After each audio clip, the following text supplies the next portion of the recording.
Welcome to the Barcelona Podcast, episode 170. I'm This Little Opinions, brought to you by the most influential voices in the FC Barcelona community. I'm Dan Hilton, he's Francesc Tomas, and I say, unfortunately, Francesc, it's time to talk about El Clásico, of course, the 0-0 draw between Barcelona and Real Madrid. And, you know, since that happened, if you are Patreon, you already heard it in a quick take match review where both you and I gave a few opinions. But since that time, it's been a few hours. I went to work and still awake, and you got to sleep on it. So I wonder who's going to be crankier, the one who slept on it or the one who's still thinking about it? Well, welcome, everyone. I think that anyone who watched the game is going to be a little bit cranky, to be honest. I went to sleep around 1 a.m, woke up super early this morning again, and now I still feel the same. I think that it was a disappointing Clásico from every perspective, but certainly from the Barça perspective, a goalless draw hasn't happened for many, many years, but it wasn't just the result, because, you know, at the end of the day, the ball either goes within the three posts or doesn't. It's more about the sensation that Barça are drifting further and further away from what Barça should be. Yeah, before we talk about what this means in the big picture and the long run, I do want to talk, we rarely do this, but because it's El Clásico, I want to talk about this game in particular. Some players played well for Barça, and I think some didn't. And I usually, you know, on that spectrum, there are players who are middling, and you say, I'm not sure what kind of performance they had. But I thought, you know, I'm going to throw the names out there. I thought De Jong, Alba, Piqué, Ter Stegen, Roberto, Messi to a point, Griezmann to a point. So those two are kind of in the middle, were good on that side of the spectrum. And then I thought Suarez, Rakitic, Lenglet, Semedo all didn't really have the best day. And that's why I think all of those things considered, some players were good, some not so good. We ended with a 0-0 draw. And I think on the same side from Real Madrid, you could say the same thing for them. Mendy had a good day, as did Valverde, and I guess Casemiro had a good day. But by that, I mean he was just hacking Messi to pieces for 90 minutes. And then Benzema had a good day. But then you saw Bale had not such a great day. Isco really didn't affect the match. Varane had a pretty difficult day. And then Ramos was Ramos. So, you know, Real Madrid had the same thing. I think that's why this one ends 0-0 after all of that. But I think individually players, as I said, who played well, Alba was a big surprise and a bright spot for me because in the first 45 minutes coming back, he played a little bit against Real Sociedad, obviously went 71 minutes, looked to be almost match fit, but clearly match fit for this one. And thankfully, Alba was match fit because Real Madrid could have been curtains for Barcelona early, if not. Yeah, I think that picking up on what you said, I think it was about time that Valverde had a good match at the Camp Nou. Unfortunately, it wasn't the right Valverde for us. It was the Madrid player. But there you go. Out of your list, I would say Lenglet actually better than what you said, in my opinion. I think with Piqué, he was quite central to the fact that Madrid didn't score. I was looking at different stats this morning. 17 shots Madrid had towards Barça. I think it was 9 altogether. Yep, that's right. And only 1 or 2 on goal. It's quite baffling that Barça at the Camp Nou can do so poorly up front. But going back to what I was saying, Lenglet and Piqué, I think they partnered fairly well. And they were, what we say in Spanish, infranqueables, which is unbeatable. Definitely in the air, but they were quick to react. Other than that, yeah, I mean, there were many, many players that were mediocre, and they didn't reflect the badge that they're wearing, and they certainly don't reflect the amount of money they get paid for it. Well, yeah, the pushback I have on Lenglet isn't necessarily an individual performance because defensively, not only did I think he was good, but I think he's one of the best in the world at that position. The yellow card was absolutely necessary. And yeah, I think he's a brick wall back there. But when dealing with that pressure, and we can talk about the systemic issues as to why Luis Suarez is to blame, and that midfield three certainly can harbor some of the blame. But at Lenglet as a player, and I kind of been saying this year in a way that I didn't last year, that his inability to break that pressure with either dribbling into space and opening up smaller gaps and the spaces to try to combine with midfielders and create triangles there. But I thought that his inability not only to dribble, but his inability for those 12 to 15-yard passes that bypass even De Jong or bypass another midfielder on the ground to break lines, it just wasn't there. And merited, I think, the runs and the tracking back from Luis Suarez certainly was hot and cold in this game, mainly cold, not so much hot. And so, as I said, we're going to talk about Suarez later, so I don't want you to respond with that. But I think Lenglet, to me, defensively, one of the top top-class center backs in the world. But he is, and I think maybe always will be, unless he gets better in the offseason, in the same way that we talk about basketball a lot, but Steph Curry was a turnover-prone machine. He still turns the ball over a lot now. Obviously, he's injured this year, but he still turns the ball over. But his handles and his ball handling ability got better. And in the same way, if Langley over these off seasons winds up being much, much better at passing, and that winds up being a part of his skill set, actually as it did with Virgil van Dijk, who back at Celtic was not really great at passing, and Van Dijk has kind of turned himself into a ball-playing center back. If Langley can do that and change his game and evolve, he's going to be a top class center back. But I think just the way he profiles is limited. And Madrid was able to capitalize on the fact that he's limited, but PK is also not really mobile. And PK had an outstanding defensive performance as well. But once again, PK's inability to be able to shuffle past or dribble his way past defenders, the opposing press, that winds up hampering Barcelona quite far back in their own half, and particularly when the midfield's not combining and you don't have your forwards coming back to receive the ball either.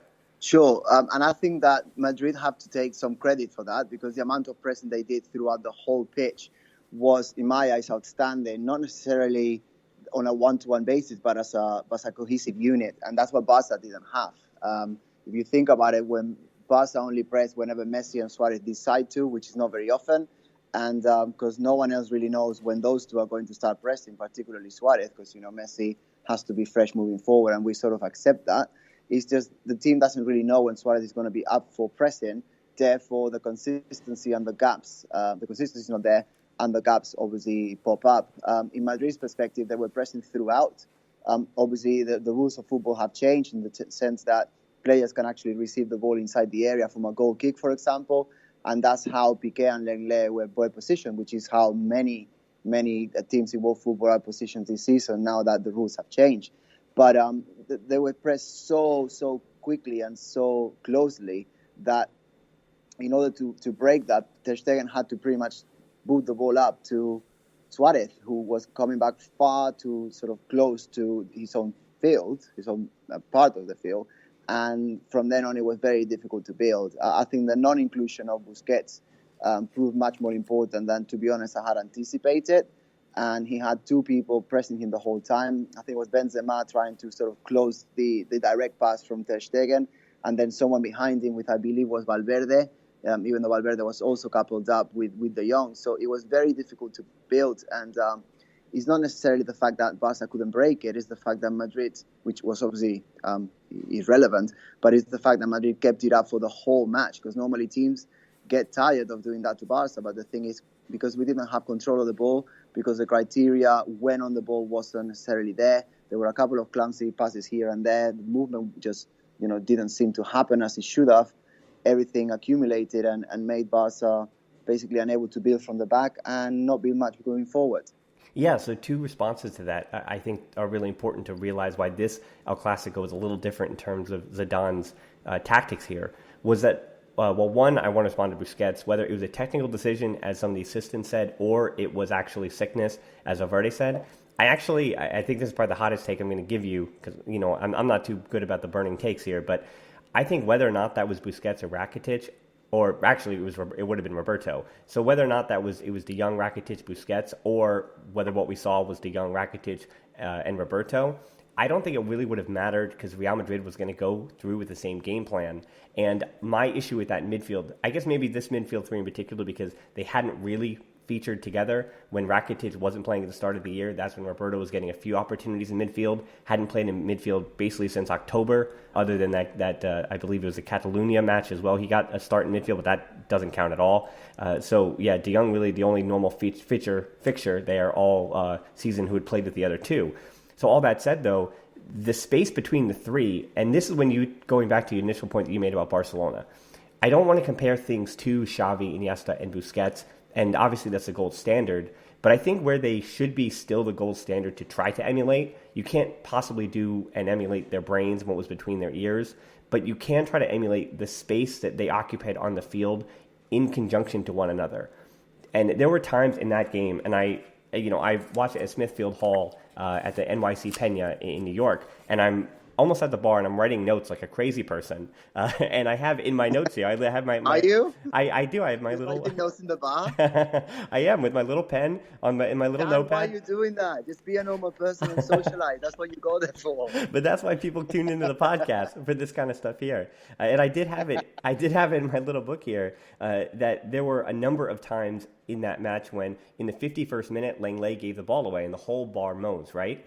But when I looked at where Madrid were pressing, De Jong and Rakitic and Roberto were so far, almost 15 to 20 yards away from each other. And honestly, those kind of things can't happen when you need some kind of release valve out of the back there. And even when Lenglet was fighting De Jong, who was working incessantly, I thought he was my Barcelona version of the man of the match, because his work rate, particularly in the second half, when Alba dipped a little bit because he seemed to get a little bit tired, he's not match fit. Rakitic seemed to slow down. Messi also slowed down considerably, and I believe it was about the 80th minute when Modric and Rodrigo came on, it almost worked in conjunction with Messi slowing down. Suarez slowed down, and De Jong just seemed to pick his level up. And De Jong was the one who was, along with Arturo Vidal, who came in as a sub, was going to fight for that draw.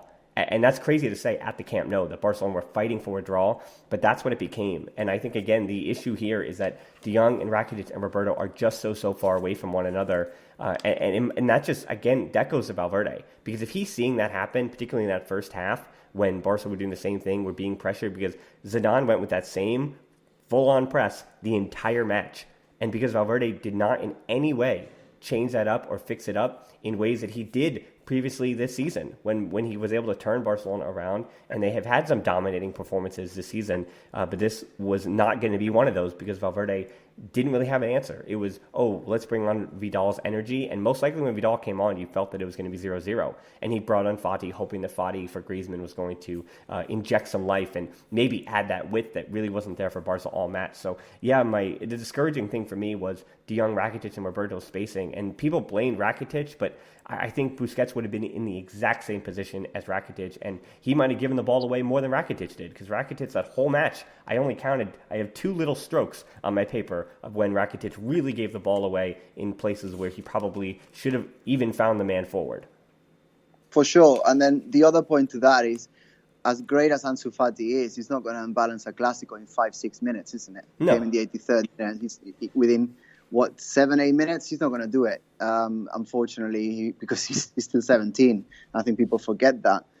The other point is that Barca were actually better in the first 10 minutes, sort of thing. But then they dilute. They just stop. It's like they don't believe that, all right, so we're going to play close enough to the Barca way. And after 10 minutes of trying that way, if it doesn't work, then we're just going to give the ball away. We're just going to sort of hold back and become the Barca of transitions, the Barca of 2 areas, the Barca that sort of plays on a punch-to-punch, same level basis with pretty much any team that plays them, whether it be Leganés or Getafe or Liverpool or Real Madrid. It's just different to what we should be doing. It's different from what culés expect, and unfortunately, that's where we are. I think that also at this point, we need to stop getting surprised when Barca play this way. Mm-hmm. If you think about it, Barca have been playing this way for the best part of a year and a half, 2 years. Every time that there's a huge match like this, it seems to be like a shock of the world, like we've never seen it before. This is the way that Valverde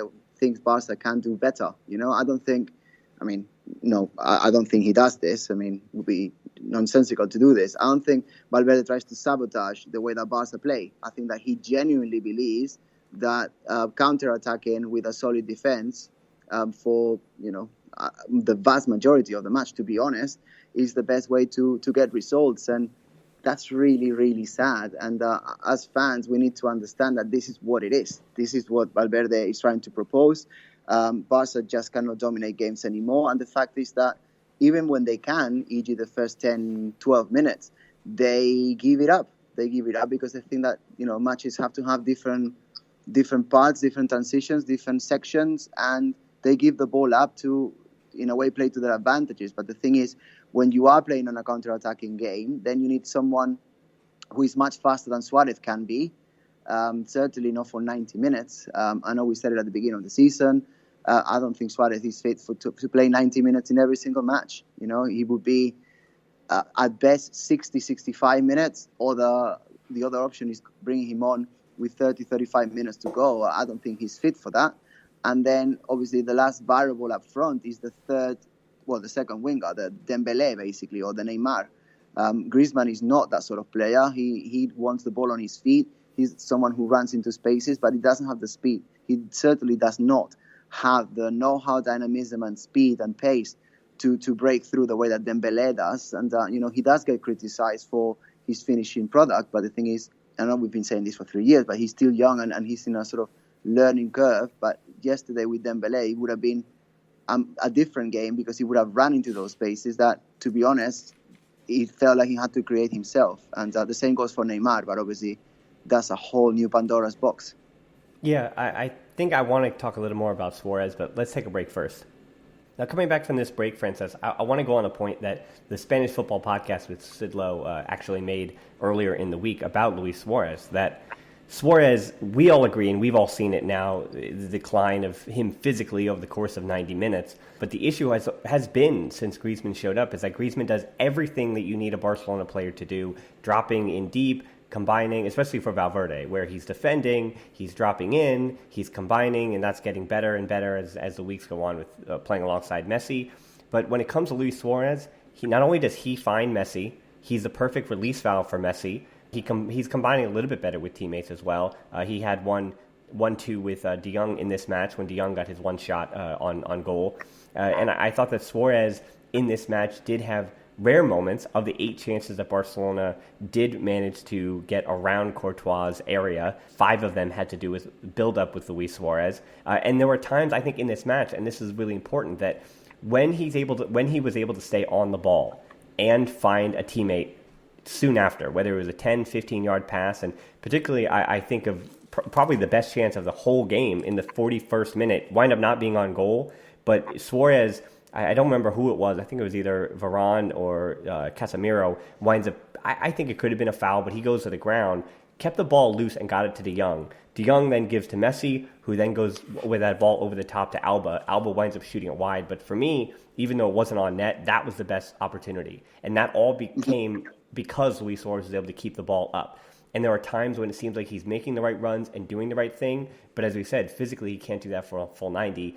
But as Sidlow said on the podcast on Monday, Luis Suarez scores goals.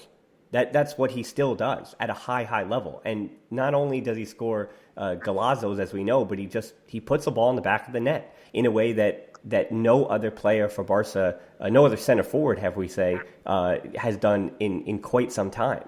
And so until Barca can figure out how to put the ball in the back of the net without the likes of Luis Suarez, then they have an issue. But this is a chicken or the egg thing, right? Because Barca are getting less opportunities on goal in Valverde's system, right? Griezmann might have 5 or 6 goals if Barca are playing with more energy and have more legs behind Suarez. And it's not Suarez. And they're going and pressing the opponent more. Maybe Griezmann has more opportunities and is putting more in the back of the net. Maybe Roberto is getting involved if he's playing in the midfield. Maybe Alba is getting on the end of a few more if Barca is playing with a little more energy moving forward. And it's, again, a systemic thing about Valverde, and this is a criticism of him that I want to bring up again this year. My frustration now, and I've mentioned it's not just about Todibo or Alenya, no matter what names you want to mention. Artur is out injured, and people keep bringing him up because they keep forgetting, but he's injured. He's part of the plans. Don't worry about Artur. What's happening off the field, I would worry about that if it's all true. But anyway, the point is that last season, and Kevin Williams was a big advocate for this, between Lenglet and Piqué, Rakitic, Busquets, Suarez, and Messi gets the mulligan because there's no way you drop Messi. When you have, it's not that an individual, it's not like one of them is the issue, but when they all play in conjunction together, there are not enough legs, there's not enough speed, there's not enough dribbling, there's not enough width, there's all these things that are missing from Barcelona to be cohesive and play the way that fans want them to play. And I think the best way for them to play, the best way to still maximize Messi's talent, to maximize De Jong's talent and Alba and even Roberto, and to not have Ter Stegen have to be your best player every single match. I think that it's just the core of the team is what it is. But my issue now is that Valverde has the depth there. And it's not just Fati, whether it's Alenya or it's Todibo it's Busquets is around as well, and Artur adds to this. But there are more faces there on his bench that can certainly unbalance another team, and he does not use them. and he has to take chances. I've said he's been brave at times, but he certainly has not been brave. And this is the epitome, I think. A 0-0 draw with Real Madrid at home is the epitome of him not being brave. Yep, and with the Suarez point as well, it's just, okay, so if we are accepting that we're going to have two players in the team who don't press, then we cannot really complain when we don't regain the ball in the upper third. Because, once you do that, it's a couple of passes and you've got a clear shot on goal. But obviously that didn't happen yesterday at all. Every chance that we created, e.g. the two chances that we created, had to do with hard work, sort of building here and there. It wasn't a recovery. It wasn't the typical quick fire, sort of 1-2 clear shot. It just didn't happen like that. And if that's what we want, or if that's what it is, then we just have to just accept it and not stop supporting the team, because obviously that is silly and you should never do that. But then just accept that the Barça that we all love is gone, and we're gonna put our future in Suarez's hands so that he gets a couple of balls. The other option is to replace Suarez with someone who can do what Suarez does, because let's face it, if you put Griezmann, World Cup winner, has scored hundreds of goals for Atletico Madrid, you put him as a centre striker, you think he's going to miss the chances that Suarez cannot put off? I mean, if Suarez is getting 10 chances, that's the, say, 7 or 8 chances that Griezmann would get. Take away the positioning, take away the body sort of in position and all that. He's going to get the chances and he's going to put them away. So I really don't think, with all due respect to Suarez, I'm very respectful for everything he's given over the years. I really don't think he's the only striker in the world who can play alongside Messi. I think anyone can do that because Messi will eventually find you. And the other point is that if we sign Griezmann for, I think it was 120 million euros to do the Pedrito role, then that's a waste of money. You've got Carlos Perez. You think about what Griezmann added yesterday. Carlos Perez can do that with his eyes closed, much fitter, much more hungry, and much more sort of in clear understanding of what a Barca winger has to give. And then you put Griezmann in the middle. You can bring Suarez for the last 30 in order to add that goal-scoring flair, if you want to call it that. But, I don't buy it. I think that change has to happen if you want to play like Barca should play, unless you just accept that we're just a minor team with Messi in it. Yeah, and I think we're banging our head against the wall here because you get the sense that that's what this is going to be. I mean, what the team that we saw yesterday is what this team looks like. So, it might be Busquets for Roberto in the midfield, or Busquets coming in for Rakitic in the midfield, Artur getting a little bit healthy. But, I mean, that was what Barcelona is. That's who they have. That's what their team looks like this year. They're not bringing anybody in January. Yeah, the only variable is Dembélé. He's the only different player that I mentioned that wasn't there yesterday. Yeah. That's the only one, because of his speed and his spatial awareness. Obviously, final product, still lacking. But he will be the only one that could have given something different. Yeah, and I do want to bring up, actually, kind of similar to the point of Dembélé, two of the things that, the clouds that I think were hanging over this match in particular was, one, we're not going to talk again about the political protests and the things that were going on with that match. The one thing I want to say is 0-0 for this kind of draw with what was happening around. It actually makes a lot more sense that winds up what happening on the field when it really was a dull scoreline because of everything happening outside. I think that's just the point that I want to make, that there seemed to be so much heightened emotion around and everything that was going on before the match and after the match. It felt like some of the air was actually taking out what was happening on the field, and I think you could even see that in the last 15-20 minutes where the players truly, with what they could hear what was happening. I think the players, Barcelona players, even more than Real Madrid players, were almost desperate just to get that draw, not to get a loss, almost in fear of what could then happen, even with what we've seen occurred after the match. That I think that's point one, as something that just hung over there. Francesc, do you have anything to add on that point? Yes, I do. I think that I was clear that the match was going to be played, and it was. I had no doubt. Neither had the Tsunami Democratic, which is the group of people who organized the protest. They were very clear from the start that the game was going to go ahead. I think that the searches around the Camp Nou, basically, you never been to the Camp Nou, it's going to be weird to sort of picture, but basically, you got 100,000 people going into the stadium, and there are a lot of security checks. They are strict, but they have never been as strict as they were yesterday. I mean, there were people carrying masks, like just made out of paper, nothing weird, with Messi's face on it, and those were taken away in the thousands, that basically binned away. The mask had nothing. It was just Messi's face with Barça colours on one side and the Catalan colours on the other, but those were chucked away very strictly. People had even the sandwiches searched, which and as you've seen the images, is just mind-blowing. Yeah. People had to open the sandwiches, and they had to show that what was inside was either ham or chorizo or whatever it was, or butifarras, rather than some grenade or something, which was totally unheard of. Huge amount of queues to get into the stadium, so security was pumped up, and I sort of understand why. But it just felt a little bit out of hand. You could also argue it's better to be safe than sorry. Fair enough.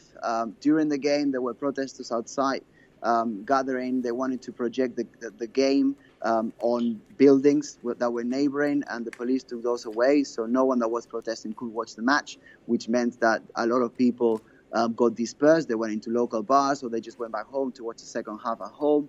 So that's how the protesters were sent home. In the 56th minute, we still saw all those beach balls, and that's when the chanting, the freedom for political prisoners began. It was around the 56th minute on that throw-in, and I think that kind of was that turning point.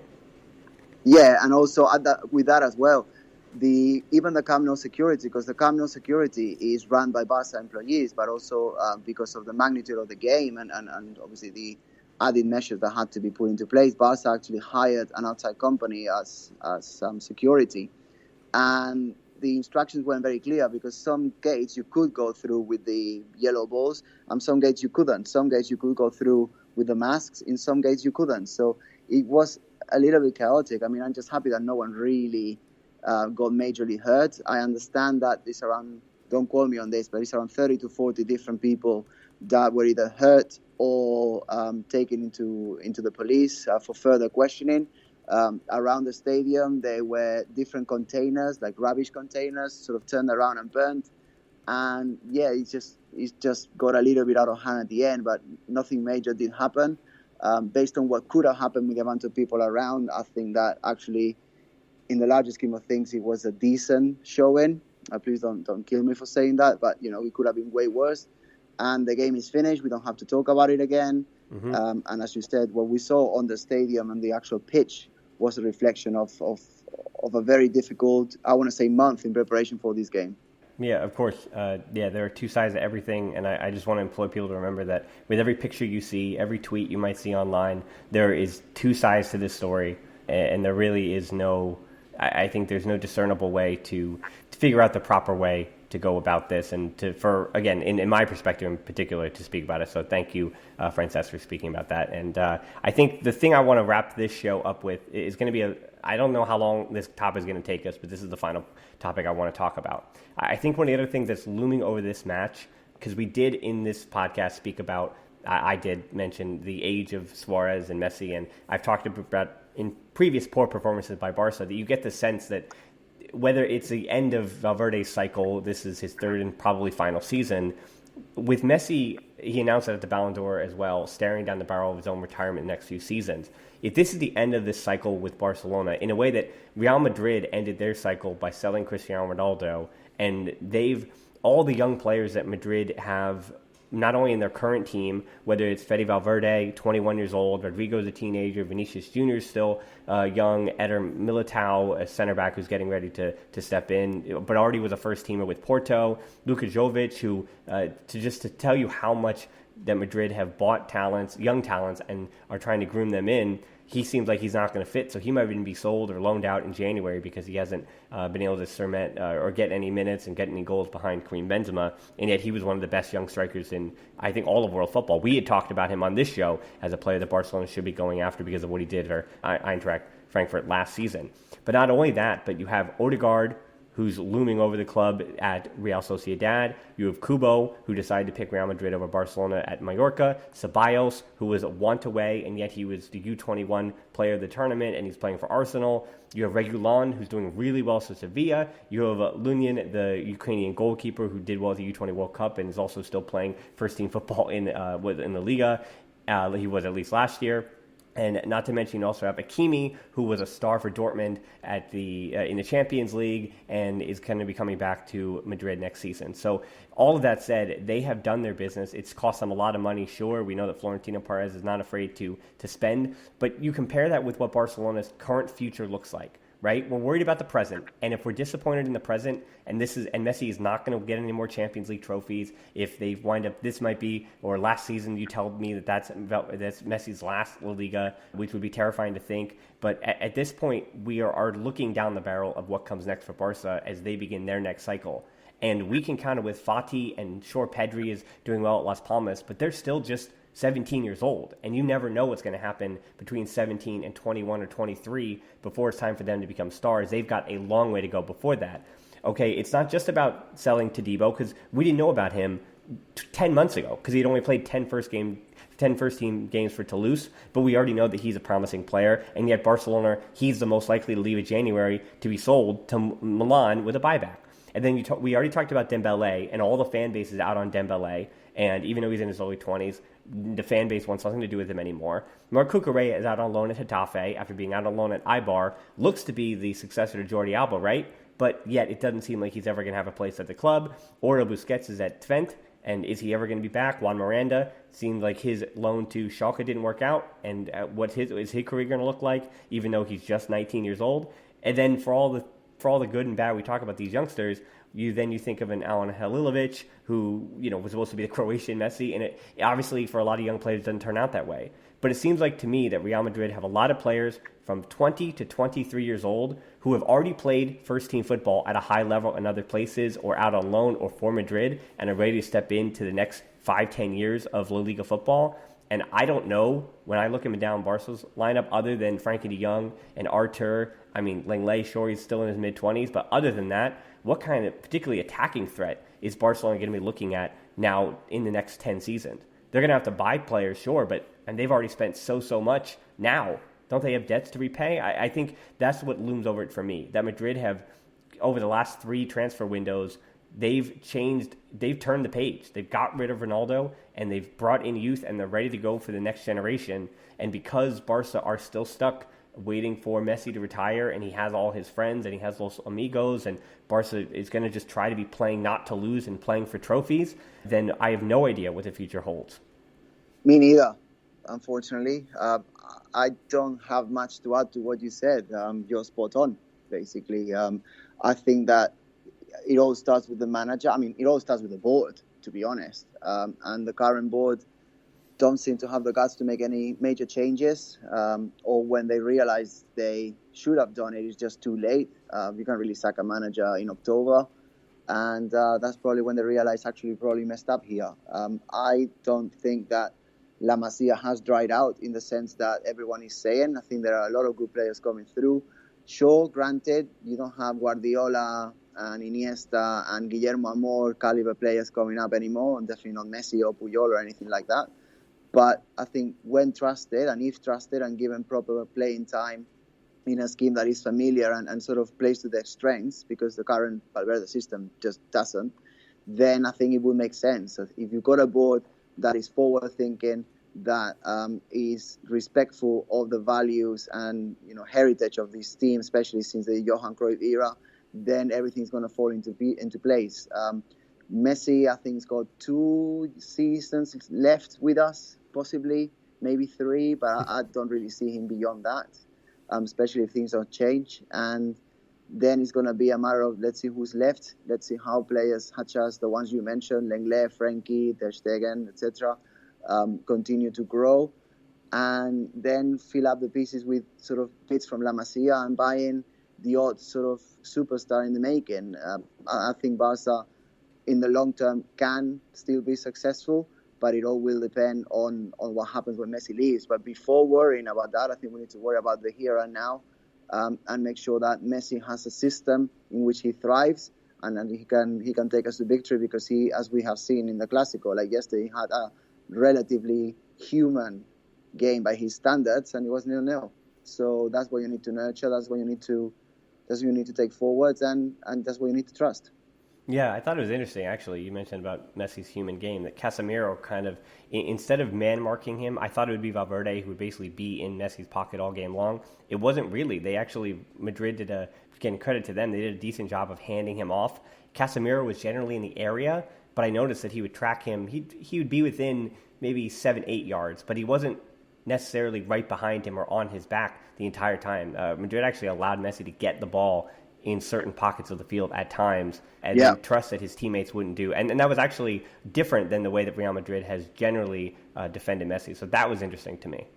Yeah, the interesting point there is that they were more bothered about covering the Busquets position, which obviously wasn't Busquets, it was Rakitic, but that was the key of the match. They killed Barca from their heart, and that's why Messi didn't really need covering as much as you were explaining right there, because the ball wasn't really getting to him with advantage and spaces up front.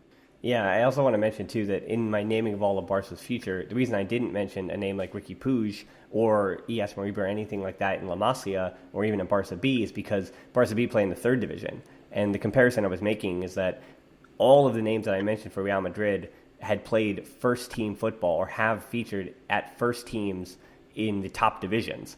That's why I mentioned that. I mean, Riqui Puig, he can be the future, but he needs to be the future somewhere. I mean, same thing can be said of Alanya, that he needs to be the future somewhere. He needs to be lighting up at some kind of first team to believe that he's going to be that big of a future. But you're right, Francesc. I got a little bit too far ahead of myself. I need to bring it back to this season, because there's still another El Clásico this season. There's still everything to play for. I do want to end on a positive note that with a 0-0 draw, it means that everything is still left to play for in the Liga. It would have been anyway, but these two teams are still at the top battling it out. And the good news for Barca is that Real Madrid isn't much better than they are, and that they're also not a great team this season, as we would have seen in years past from Real Madrid. So Barca certainly can still win the Liga. I think they got to do some soul searching, and they've got to really ask some tough questions. But I think Champions League is still to play for as well. Why wouldn't it be? We have Lionel Messi. We still have Lionel Messi. And then the Copa del Rey, I mean, it happens. I guess that's what I'll say about that. So that's a very good way of describing Copa del Rey. It's just something that happens as a side dish. Yeah, so you're right. I think everything is still to play for. All of what we spoke about isn't to hit the panic button, but is to say that this is another one of those times when, over the holiday, I think all of not only the players, but particularly the older players and Valverde need to take a look in the mirror once again, because they have an opportunity to get trophies, but they can't get it this way. And then there has to be questions to be answered. But I think we didn't have any questions today from our listeners' questions in La Ronda, but I think we did a pretty good job of summing up El Clásico. So I think you want to put a pin in this one, Francesc? No, just Merry Christmas to everyone who celebrates Christmas, and I hope that you have a great, great time.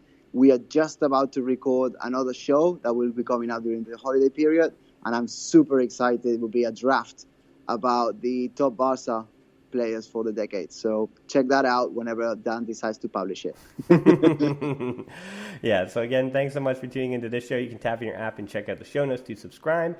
For that show that Francesc was talking about, we put it on Twitter at the Barcelona Pod. It's also at Hilton D13 for me. On Instagram at the Barcelona Pod, we always post some stuff there. Closed Facebook group, tbpod.link/group, where regardless of the holidays, you know there's going to be Barca talk in there, deeper dives and discussion. And then Patreon, we had a quick take match review that both Francesc and I individually recorded for this show that our Patreons got hours and hours ago, and you had to wait until today. So if you want that, it's $3, as low as $3. It also helps us make new shows. And then speaking of that show, the Barcelona Team of the Decade, I'm also doing that for the YouTube for next week to end out the year. So you can find that at the Barcelona Podcast on YouTube. So check us out, hit that subscription button, and thanks so much for listening to the Barcelona Podcast. Until next time, we'll talk to you soon, and Forza Barça.